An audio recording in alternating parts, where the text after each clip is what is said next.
Welcome to Sexy in Your 60s. This is a space for women 50 and beyond who are choosing to live with vitality, intention, and joy in this chapter of life and the ones ahead of us.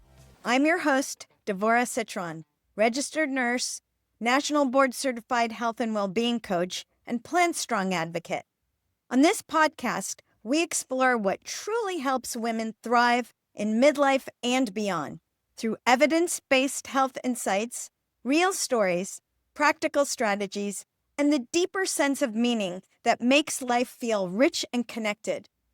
I intentionally chose the title, Sexy in Your 60s. When I use the word sexy, I'm not talking about sexuality or how we're seen. I'm talking about energy, confidence, presence, curiosity, purpose. Sexy is how you feel in your body. Sexy is how you move through the world. Sexy is knowing who you are and choosing how you want to show up. I believe this stage of life isn't about winding down. It's about waking up. Not in your 60s? You're still invited to join us. Each episode is designed to support you not just in how you live, but in how you feel in your body, your relationships, and your life. I'm so glad you're here. Let's begin. Research consistently shows that continued learning, psychological flexibility, and a strong sense of purpose are associated with healthier cognitive aging. Neuroplasticity, the brain's ability to adapt and form new connections, remains active well into later adulthood. Midlife retains capacity for expansion. And yet, historically, midlife has often been framed as a plateau, a time when careers stabilize, children grow up, and the urgency of building quiets. But for many women, midlife is anything but static. Some step away from formal paid career roles to raise their children, yet they do not step away from growth. They build systems, they organize communities, they lead schools and synagogues. They develop emotional intelligence, conflict navigation skills, and institutional leadership capacity. Leadership doesn't disappear, it changes form. My guest today, Caseysasner, followed that path. After working in corporate marketing, she stepped away from paid employment to raise her children, but remained deeply engaged in significant leadership roles within her community, her children's schools, and her synagogue. Over time, that leadership converged in a very specific setting, a newly created wellness center at the local high school her children attended, where she also served in significant leadership positions.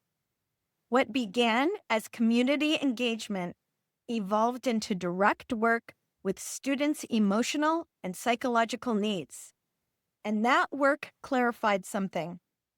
Graduate school after 50 was not a spontaneous pivot. It was a natural progression, a formalization of capacities that had been developing for decades, now directed toward clinical training as a marriage and family therapist. Today, we explore how that evolution unfolded, cognitively, relationally, psychologically, and what it teaches us about reinvention in midlife. Casey, thanks for being with us here today. Let's start by you taking us into your role at the High School Wellness Center. What were you doing there that began to shift how you saw your future? Thanks for having me, Dvora. This is really exciting to get to see what you are doing, how you do it, everything that you've built, which I've really admired. And to hear this setup is really gorgeous. You have this ability to zoom out and look at the whole of things. So I really appreciate just getting to reflect on your reflection. Thanks. Okay, so give me the question again. We could start from so many different points in this discussion, but I thought it would be interesting for you to start with when you began your role at the High School Wellness Center.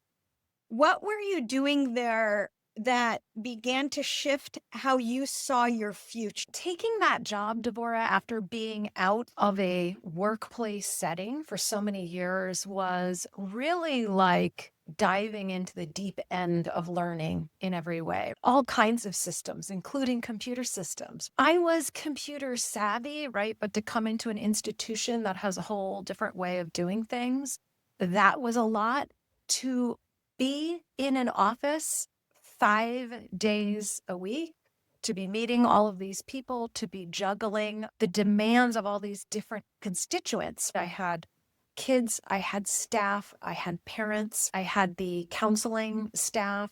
It was an immersive integration of so many things I had never done. It's hard to look back on it now and be super precise about what changed. Everything kind of changed. That's a good introduction to what kind of transition you were experiencing at that time, because you were jumping into the deep end after really having a very high level of responsibility in your volunteer position to a paid position. And your role was specifically the wellness intake coordinator. Yeah.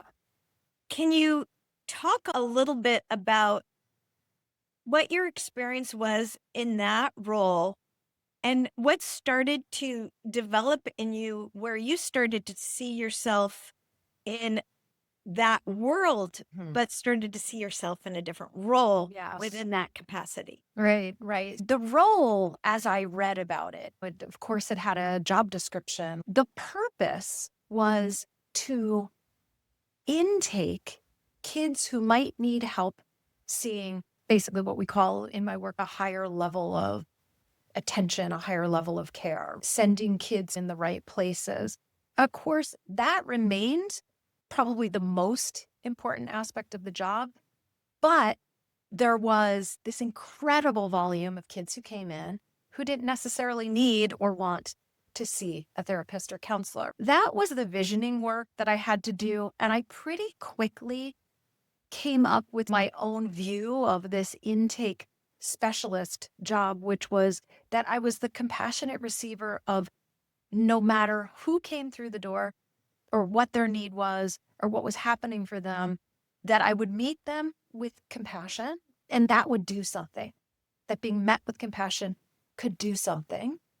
And then the rest we would kind of figure out. I also had to do a lot of programming. What's our purpose? Who are we? What's the culture of this space? So it was a constant meeting of demands that had both higher implications and then mundane implications. An example I think of is when you are one person, an adult, in a space that sometimes has 16 to 20 kids in it, what's the culture? And how's the culture maintained? What are the guardrails? What are the expectations? How do we do things?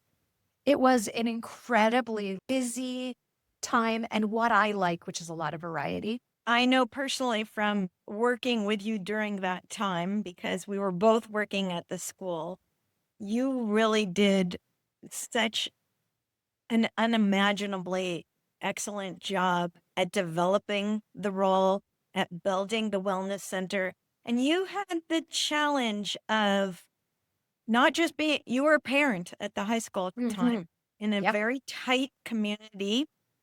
I've always been in that role professionally too. I've worked in the community that I've lived in, which challenges you with confidentiality issues and wearing different hats and needing to know when you can put one hat on and take it off and put the other hat on, and boundaries, creating boundaries. Besides being an integral part of building that program, you had to interface with the systems part of it, the adult communication part, the staff part, parent part.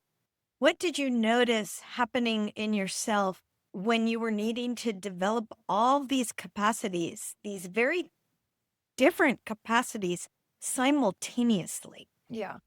It's all what was in your intro, neuroplasticity. What we practice grows. what we neglect goes, right? It all became very integrated. It became easy to have one hat on and another. I remember as you bring this up, one of the boundaries I really wanted to have was for staff, for teachers in particular, because since I had been Parent Club co-president, I had relationships that were very professional with administrative staff. But with teachers who thought of me as a mom and in school systems, parents, because they're advocating for their kids, and my generation tends to, we talk about helicopter parenting, lawnmower parenting, ice rink maintenance. So what do they call that? Really, really on top of our kids. You're talking about the Zamboni machine? Zamboni parents. Teachers rightfully can feel the intrusion of parents. That's very real. There was a very deliberate thing that I had to do, which was to be very mindful of whether there was a power imbalance and neutralize that. I couldn't be effective in my role if I felt like, oh, I need this teacher to keep liking me and to have this teacher treat my kid well. I had to go, no, my role here is this job. The same was true for the community and for social. I will say I have profound respect for the parenting community at Akalani's, and I felt very respected where people were like, I'm sure you can't talk much about your job. And indeed, I preferred not to.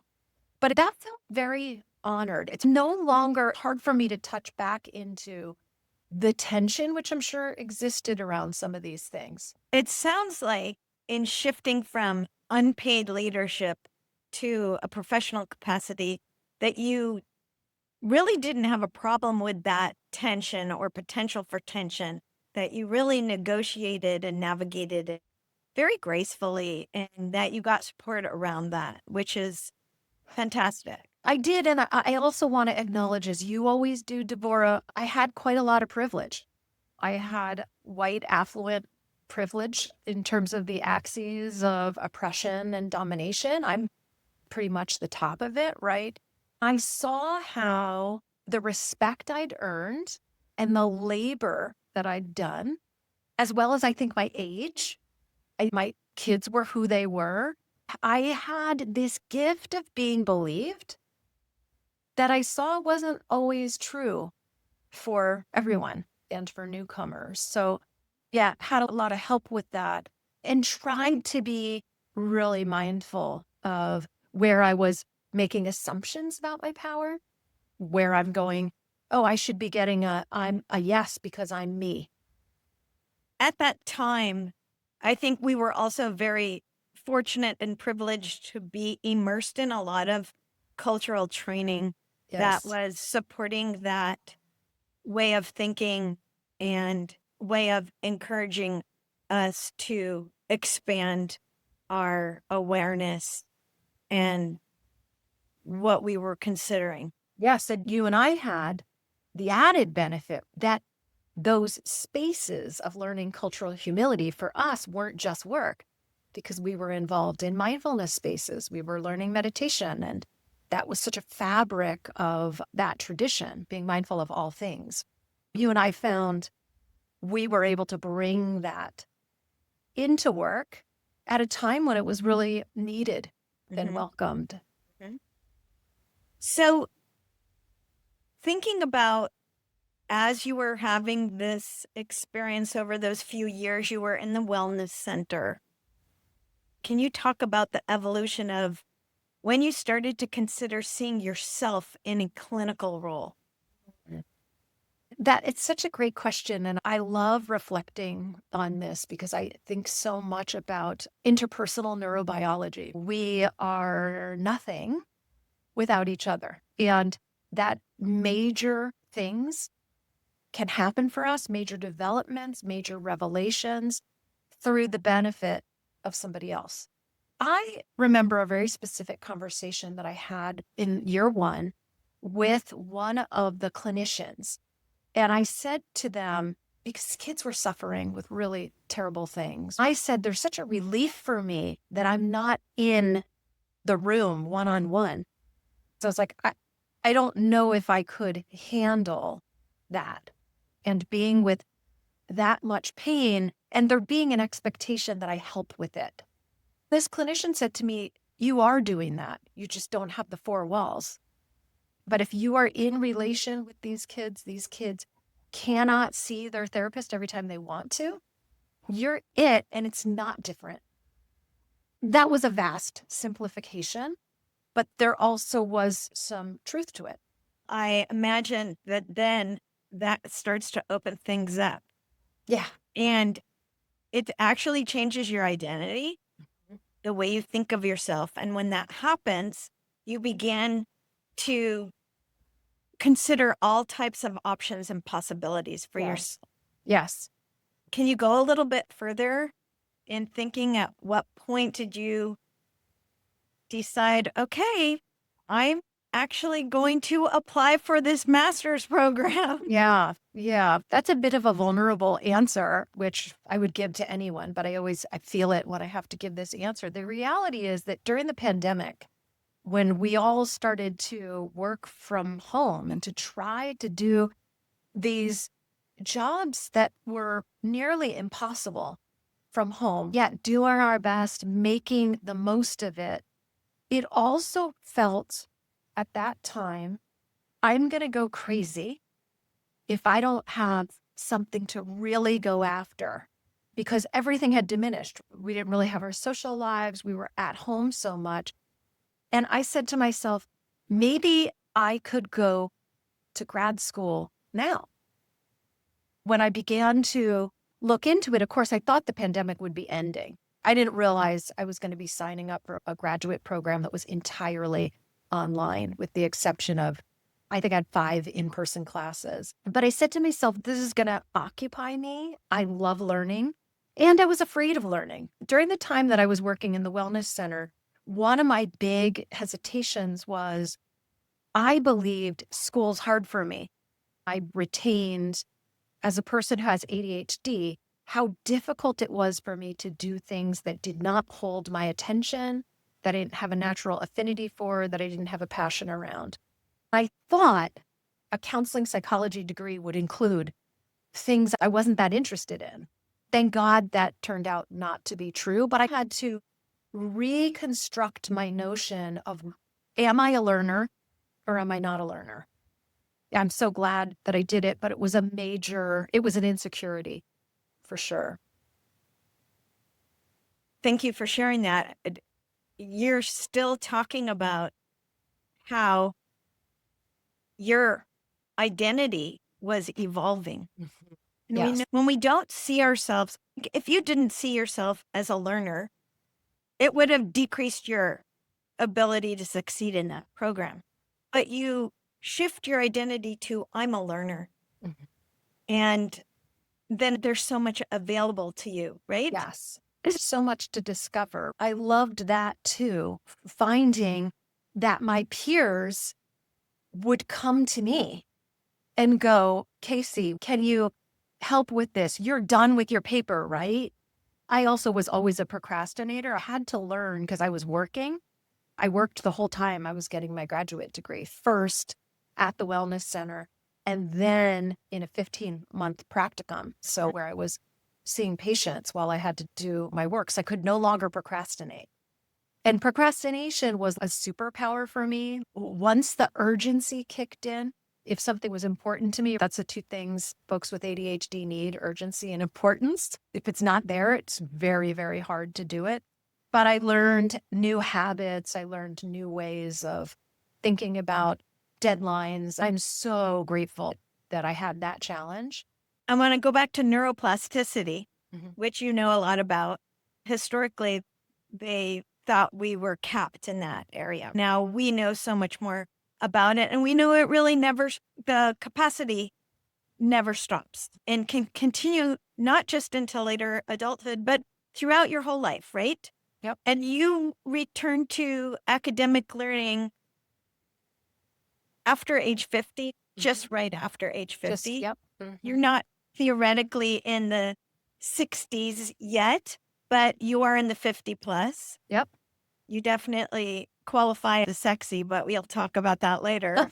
I think you talked about it from an identity standpoint, that you shifted your identity of what you were capable of academically, cognitively, even psychologically, when you share that even your peers in the program looked to you for advice. I'm sure you were a great role model to them.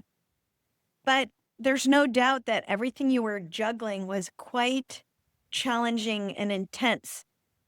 Graduate school, a job, and then that shifted to a clinical internship, a very demanding one.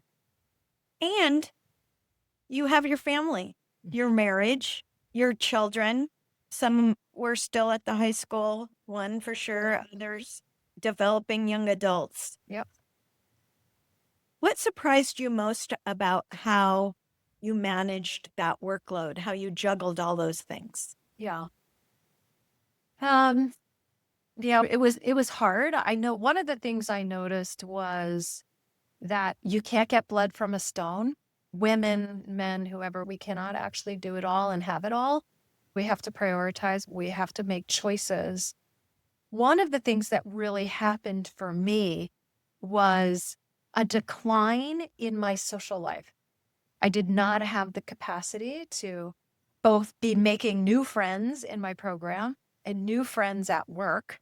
Then ultimately, once I was in practicum, also being with patients, that while that's not social, it does drain the battery. A lot of listening, a lot of talking. I do think that those are boxes that get checked. So, two dynamics. My friendships took a hit. Fortunately, I have great friends, every one of which was there for me when I was ready to hit the reset button. Also understood that I just didn't have a lot of social capacity. And then I'll say, my family, yours, is number one, but they couldn't always be number one when I had this really demanding work. It's a lot of sacrificing, right, Dvora? Sacrifices are worth it. I gave up a lot and I gave a lot. Now, does that answer your question? Yes, from an effective neuroscience perspective, when women at any point, but especially at this point, are carrying all these responsibilities, there's so many layers of what's going on in your life. You have your professional layer, your personal well-being, your relationships in your family, your social life. You said that maybe took one of the most obvious, biggest hits. I know family-wise, there has to be shifting in support levels Yes. and negotiating the relationships. Can you talk about that in your family? It's Yeah. a personal question, but in your role within the family, how did that affect your relationships in your nuclear family? Yeah. I mean, I wish they were here to answer that question, right? Because their perspective, I think, would be different. I don't remember them suffering with it so much as I remember them being really proud of me and being really happy for me because they saw that it was very fulfilling. I was really, really blessed with my husband, with your brother, in that he was thrilled for me. So he's my biggest fan. He's always said, "You are one of the smartest people I've ever met." I never believed that. So as soon as I started talking about grad school, he's, "Yeah, you're going to kill it. It's going to be great." I don't remember him complaining, even when another thing that took a hit, Dvora, was I'm such a cook. I couldn't go to the grocery store anymore. I turned that over to my husband, and he doesn't grocery shop. I grocery shop. So meals became really simple. A lot of takeout. Again, you can't get blood from a stone. We were going out to eat a lot more. And there was a lot of guilt for me that came with that. I have to believe that my kids, it was hard to not be able to reach me. They were used to me always being available. The phone was going to voicemail probably 10 times more often for them. What happens really is you're letting go of roles that were really part of your essence. Mm-hmm. So there's a grief with that. Yeah. And really not knowing, am I going to be able to step back into that role in the same way? Maybe not. Maybe you will step back into it, but in a different way or at Right. a different level. Just the self-care that you need to give yourself in being your own therapist, almost Mm-hmm. like, Yeah. okay, taking care of your emotional self while you're going through these transitions. Can you think of anything that helped you emotionally and personally in your self-care Yeah. that supported you through this? Yeah. I think about what's cultivated with mindfulness practices, right? And what you were just talking about when we talk about self-compassion and acceptance. A big part of self-compassion is accepting the things that we can't change, right? Accepting that there are problems that we can't fix, that we don't have control or power over. I think a lot about how I had to protect my own energy. And a big part of protecting my own energy was my own emotional life. I was somebody who sort of my whole life kicked my own ass. I would kick my own ass to get stuff done and to achieve and all these things. And that stopped working for me. On some level, whether it was through mindfulness, I realized I'm really draining myself with things like guilt and shame. I remember someone recommended to me the book, Kristen Neff's book, Self-Compassion. That was profound for me because here was this woman who was such an achiever, a PhD, and did the research to show that self-compassion has positive effect on our biology. So I started to play around with it. I started to encounter guilt. I would say to myself, what would it feel like if this wasn't here? And then I evolved it to what would it feel like if I could treat this situation the way most people would? Because I had so many people in my life that things just seemed to roll off their back, where I would be churning, that they'd be, well, what are you going to do? I apologized and everybody's doing the best they can. So I started to try to pretend to be like that with myself. It's a very high level of awareness that's required for someone to do that because you basically have to step back and notice what's happening in yourself. And Yes. most people aren't oriented that way naturally and don't even have that awareness that that's even possible to do. Right. So it's a very evolved high level way of functioning, in my opinion, that you're Yes. describing. I know I went to the self-compassion workshop that Kristen Neff and was it her partner was Christopher Gormer Firmer. at UC Berkeley. It was a few days of a workshop. It just peels off Yes. your layers and makes you so vulnerable and exposed. And Yeah. I think it was mostly for therapists. And of course, I found myself there and you're just sitting there bawling at the beginning.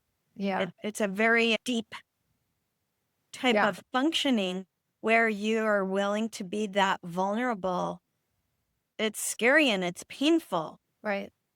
But for you to have that self-awareness to step away, which is what when you're doing in mindfulness, as we know, you're actually starting to notice your thoughts. And when you can have that kind of objectivity, that's where that space comes in where you Right. can say, how do I want to respond? Right.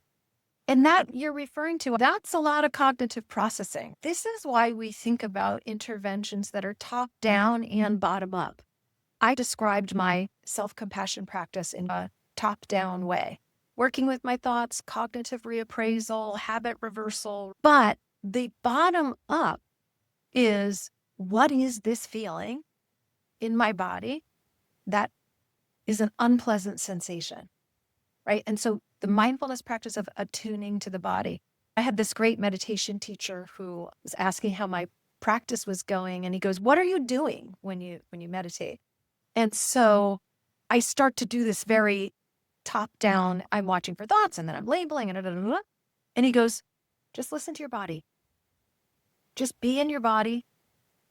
What is your body feeling? That's it. It was what?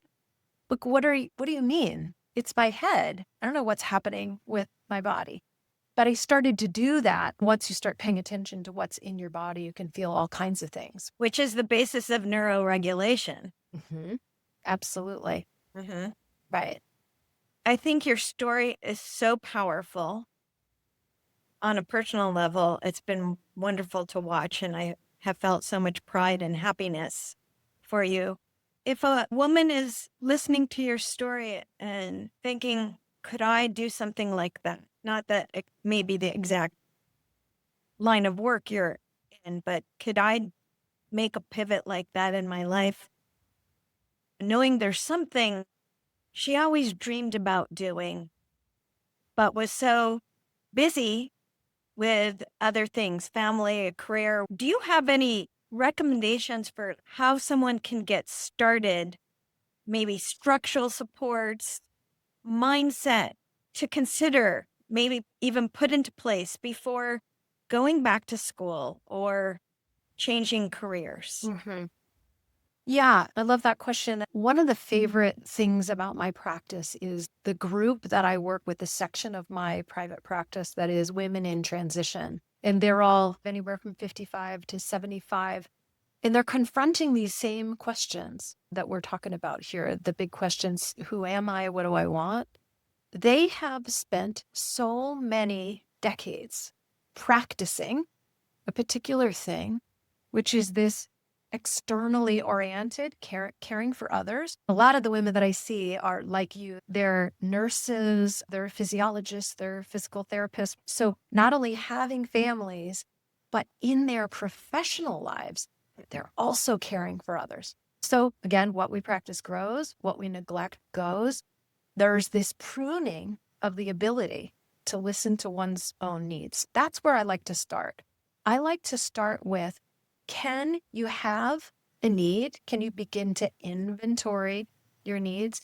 Can you inventory who you are and what your values are? When people are really suffering and they land in therapy, most of the time they've lost contact with themselves. So can you just get back in contact? The way to do that is to pay attention to the internal and start to get better at some of the things you just said. Dreaming, having desires, being important, being the most important, especially when we have adult kids, right? We got to make that transition. I resonate with what you're saying so much because in the work that I'm doing, one of the first questions to a woman is giving themselves permission to ask what they want, what they can dream about. So many women, I would maybe even say most, haven't ever even considered it. It's never been available to them. It sounds easy, but it's really not at all easy. In your work with women and in talking about this area, what do you think that women in the age of 50 and above most underestimate about themselves? Well, I think that's related to something you're making me think of. So I'm going to try and bring these two things together. Dvora, you and I have talked many times about the sexy in your 60s thing and how you notice people have opposite ends of the spectrum reaction. Some people love it. Some people really don't like it. As a psychotherapist, one of my favorite questions is, what is out of awareness for me? What's out of awareness for you? And I think you just hit on one of the reasons why people can feel rejecting of the notion of sexy in your 60s. I think it's because, in part, they lost contact with their sexiness. And now your point is, here you are. Your families are grown. You can do what you want to do. Can you reclaim the idea of being sexy? I agree. Yeah. It's It's sad, isn't it? Well, I also think maybe there's some people who never let themselves think of themselves that way. Ever. And what I really, because you know me, I push the envelope almost all the time. Either if you let go of that for some reason, or even if you never had it, why not think about what if, just like you said, what you were going through personally, what if I did describe myself that way. If I wanted to say, what would sexy feel like? What would my identity need to be? What would I need to do to feel that way? And why would I want to do that? Why would it be great for me? Mhm. The people who love it, well, yeah, they love it. Just like I love it. I'm going to keep looking for things that make me feel that way. That's the way I've always been. Especially now I want to do it because I'm trying to change the culture for women 50 and above. We get to redefine, we get to define, we get to create how vibrant we want our lives to be and how we want to feel, what we want to do. But for the people who are ambivalent or even rejecting, struggling with it, I hope it's making them, even if they don't share it with me or anyone else, rethink, what if I did want to be that way? What would that Right. even mean? What would that Right? look right? Mhm. Right. I think about things very quickly if I just go, well, okay, what's sexy? In one's body, free, right? For experiencing freedom and confidence and a sense of being embodied, comfortable in one's own body, aware of one's own body, caring for one's own body. Go on more and describe what does sexy mean to you right now? Yeah, I think you and I are just completely on the same page with this, and I think we have been, and which is why I was an immediate fan of what you were trying to do. I think being present as sort of the door of presence that you get to walk through, which opens up a lot of possibilities. Some of those possibilities are curiosity and openness, a sense of not feeling afraid, being, as I said, in one's own skin, confident, in touch with one's own desires. Which Right. you have to be really confident and courageous to be vulnerable enough to think about what they are. Yes. Curiosity is huge, you said, because the people who automatically shut down any idea, they're not very curious at all. Right. They're very binary. They either see things as okay or not okay, right? Right. I think about it all the time. What does sexy mean to me right now? I know you and I almost are identical in so many ways we think about things, but excited. Mhm. A lot of people are so perplexed by a lot of the things I do, like the way I eat. To some people, it seems very restrictive and boring and almost like a punishment. But you know, because you also share this, that's nothing that I'm experiencing. Right. I am obsessed with it because I enjoy it so much. And it's exciting and it makes you so feel much, good. right? I'm excited by it. And that feeling of excitement, that's what sexy is to me. Yeah. That's what the glow is, the vibe. Yes. Yeah. Yeah. And then the last piece, being authentic. Being authentic means I am in contact with the full range of my emotional experience. So if I feel despair, I'm going to say I feel despair. This was a long journey for me to learn how to be secure in my own anger, right? And thank goodness for all the theory of couples counseling. I've been able to explain to my husband why, when I'm angry, which is just a physiological reaction, but that has a physiological cascade effect, that it is better for it to be out than in. And if he can just be patient and hold on to his hat, I'm going to express my anger and we'll be better for it. Mm. And Wow. I think that's sexy. To get mad, to show our anger. We're not hurting people and we're not unboundaried. But this made me feel this way. I don't know what you think.